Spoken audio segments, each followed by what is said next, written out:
Hello, this is Chetan Narula reporting for Cricket World, and I am in Galle, the venue of the first test match between India and Sri Lanka, with the updates of what has happened in the first 2 days play here in Galle. And as you can see, I am on the rooftop of one end, the pavilion of the Galle International Stadium.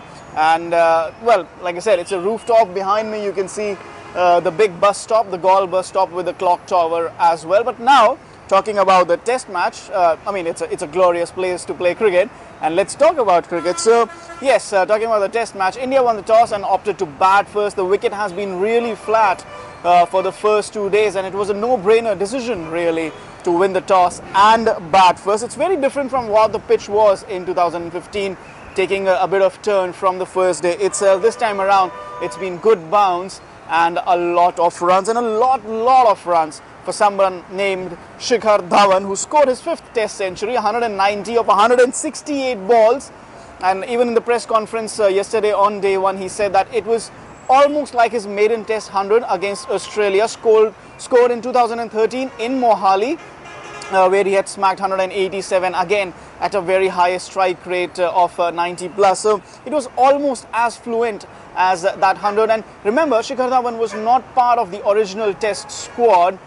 He was drafted in after Murali Vijay had been out injured. It was Abhinav Mukund, KL Rahul and Murali Vijay, and with Murali Vijay pulling out because of an injury and then KL Rahul becoming sick ahead of this test match, it was Abhinav Mukund and Shikhar Dhawan who opened the innings. Mukund falling for 12 runs, but then a mammoth 253-run partnership for the second wicket between Dhawan and Pujara has almost battered Sri Lanka out of this test match. Pujara scoring his 12th test 100 and his 2nd test 100 in Sri Lanka.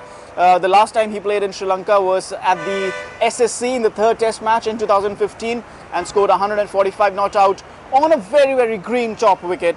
This one much flatter and not much grass to be seen on it. He scored 153 runs, like I said, his 12th test 100, and Ajinkya Rahane chipped in with a half century. And Hardik Pandya, who on day 2 today scored 50 runs off 49 balls, 5 fours and 3 sixes involved in there. That was his maiden test half century for Hardik Pandya. India had finished at 399 for 3 on day 1, and they finished their first innings at 600 all out. A low score, the only batsman not able to reach double figures for India was skipper Virat Kohli. His poor form since the Australia Test series, in Test cricket mind you, his poor form continues, out for just the 3 runs. Now, Sri Lanka needed 401 to save the follow-on. Obviously, they were not going to get all those 400 runs today in the time remaining, the 40 minutes before tea break, and then the last session of play on day 2. It was about setting up a base to get to that follow-on score or saving the follow-on. Instead, Sri Lanka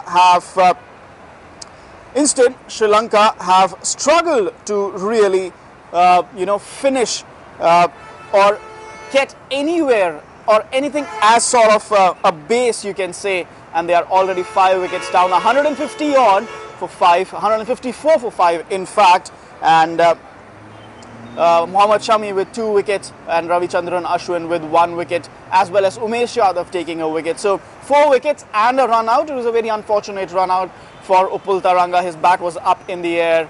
The new rules do not come into force until the 1st of October, so he was ruled out. But he scored an attacking half century, 60 odd runs, and then Angelo Matthews was not out on 50 as well at stumps. But Sri Lanka really, like I said, struggling, 154 for 5, 446 runs still behind India at this very moment. And from here on, yes, you can see that India are poised for a victory. But will India enforce the follow-on? From past experiences, no, because there's a lot of time remaining in the match, and the wicket is also very flat to bat on, so they wouldn't take that risk.